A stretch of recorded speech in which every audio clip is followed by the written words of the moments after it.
What's up, YouTube? So today I want to discuss creating a swing or slightly offbeat groove using the Kilohearts Trancegate. So this video is another kind of feature request turned into a little bit of a problem-solving thing. I guess I kind of enjoy trying to find workarounds around certain things inside DAWs and other software. So I thought this was a pretty interesting little trick that you guys might enjoy. I mean, you can use it on pretty much anything, not just the Kilohearts Trancegate. But again, you know, because of the kind of expansiveness of the Snap-Heap platform, we can get a little bit interesting with it. So I want to show you guys a couple of variations and stuff in this episode. And also, this is a particularly interesting trick for creating like techno percussion grooves.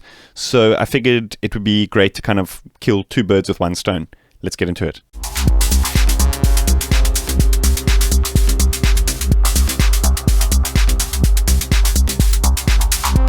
So this is the kind of techno track that I've been putting together throughout a couple of episodes. I'm going to try to post the links in the description if you do want to follow along on how certain sounds were created.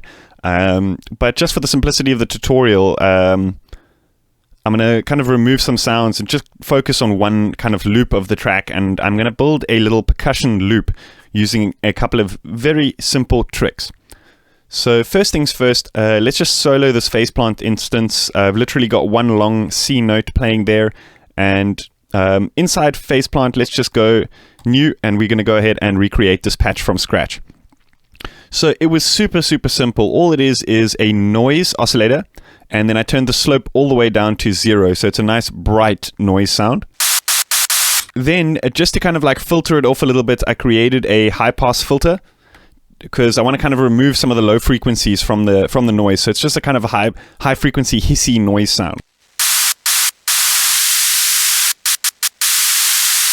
Nice and simple. So here, let's go ahead and add an instance of Snap-Heap, and we can go ahead and open it up straight away. So the idea of this tutorial is I kind of want to outline how to create a swing using the Trancegate. So I'm just going to open it up and to the default, and then remove all of the hits that are in here already.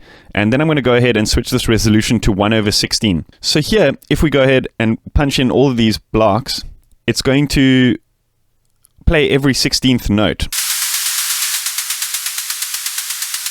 So that's already a really cool way of creating these kind of like interesting kind of synthy techno percussion grooves by just modulating the decay of a Trancegate like that. You know, it could be a random, it could be an LFO, or you could be doing it with like an actual hardware parameter linked to the MIDI.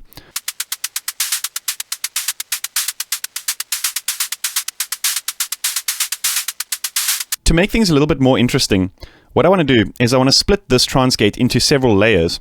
So let's just hit parallel over here, and we can copy this guy over like this. So what I want to do is just quickly go ahead and remove all of these nodes and remove every second one from the first one. And then we're going to replace those in the second one here.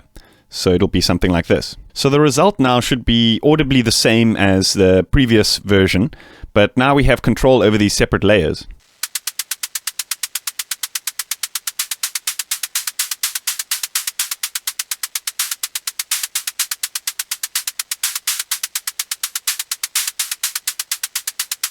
So now we've got, like I said, control over the on-beat and the off-beat. So here what we can do is we can slap a delay over here, and straight off the bat, let's turn feedback all the way down and mix all the way up. So what we're essentially doing is we're just creating a kind of time offset with this delay. We're not actually creating a kind of echo effect, if that makes sense. So we can go ahead and turn this all the way down to 10 milliseconds. And now we can kind of create this slightly offbeat groove by just changing this ever so slightly.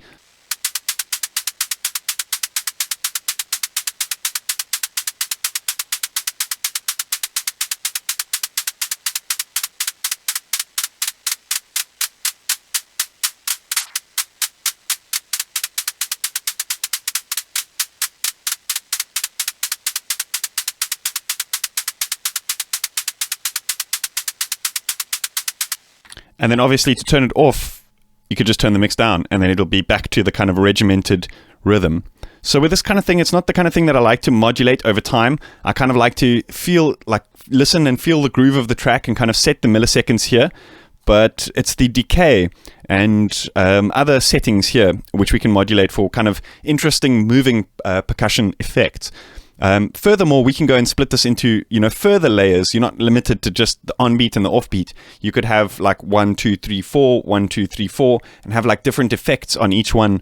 So I'm going to get a little bit more experimental a little bit later on in the video, but let's just add the rest of our track in so we can kind of hear out the groove that we're creating.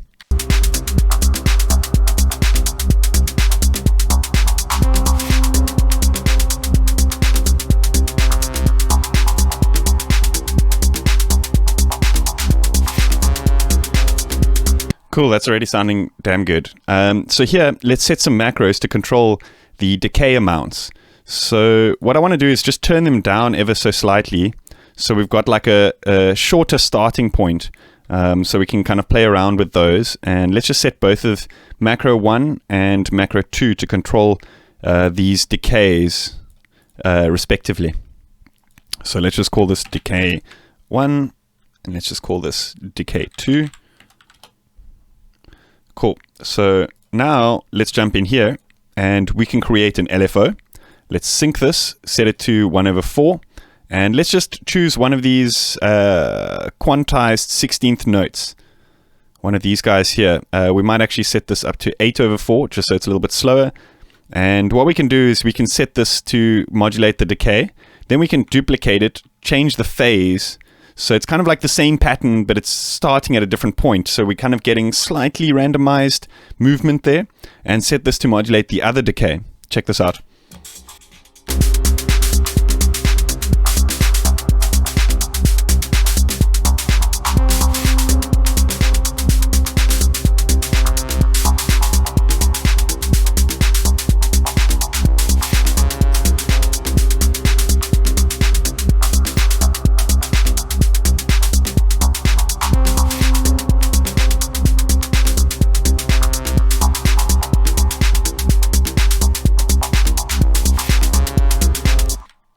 Okay, so for some interesting effects, what we could do is we could modulate this feedback amount on this delay.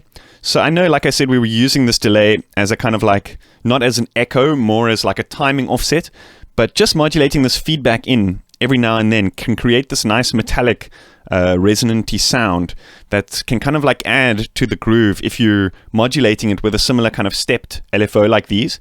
So we can go ahead and duplicate this again. Then we can change the phase in the other direction, and let's set this to modulate macro 3.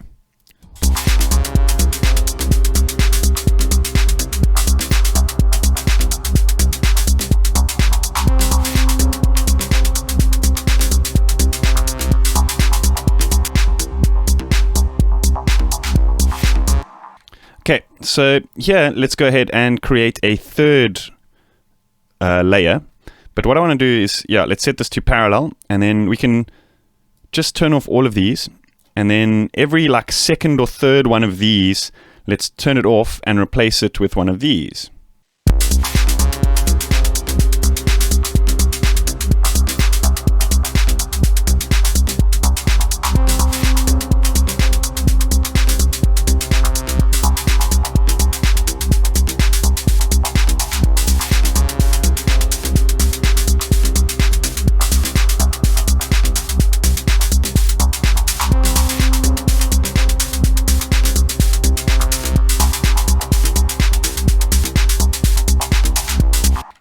So here, let's put a filter so we can kind of like get some interesting modulation effects happening here. Maybe we could set like a movement happening here.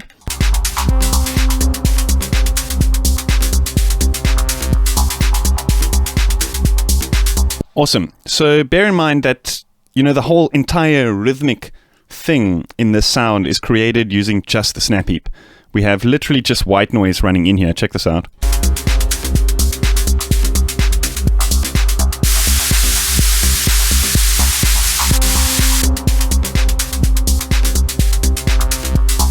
So what that means is you're not limited to using this in a kind of like percussive rhythmic nature.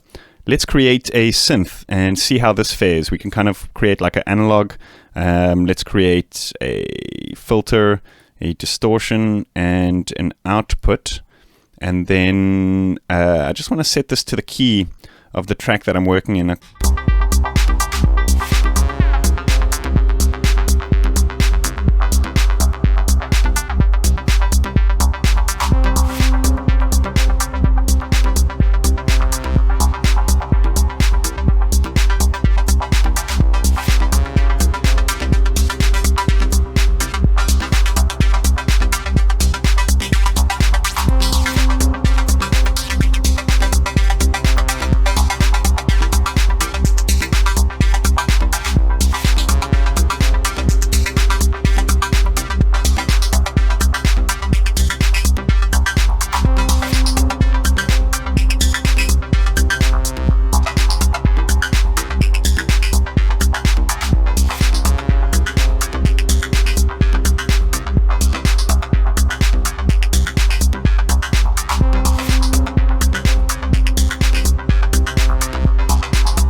And then here I'm creating a parameter to kind of mix between the synth and the percs layer, so we can kind of switch between those.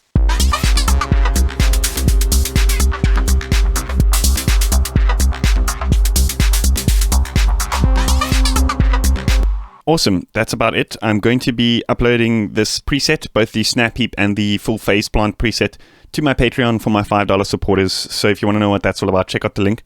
That's going to be in the description. And yeah, hope you guys enjoyed that. Let me know what you think in the comments. As always, see you guys next time. Cheers.